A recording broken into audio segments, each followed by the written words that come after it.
Друзья, всем привет! Сегодня мы снимаем новые продукты Фидап вместе с Ренатой. Покажу вам процесс и задам ей несколько вопросов. Поехали!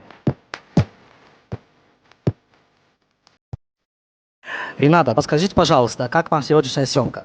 Отлично, потому что мы сегодня снимали новинки, все получилось очень ярко, фактурно, я очень довольна. А какой момент был самым ярким?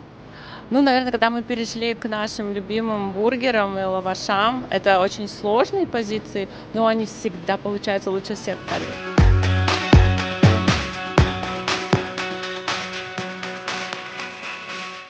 Potensiyalar zo'r ketyapti. Bizga yaqinda yangi mahsulotlarimiz qo'shilyapti.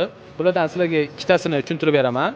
Birinchisi ikrali xot-dogimiz, ikkinchisi go'shtli xot-dogimiz. Xo'p, mana jarayonni o'zinglar ko'rsanglar bo'ladi. Buni mazasi qanaqa endi? Mazasi zo'r, yaqinda tez orada sotuvga chiqadi. Hammaga yeb ko'rishni tavsiya qilaman. Do'stlar, tez kunlarda Fidapda yangi mahsulotlar bo'ladi. Kelib albatta yeb ko'ringlar, juda mazali bo'ladi.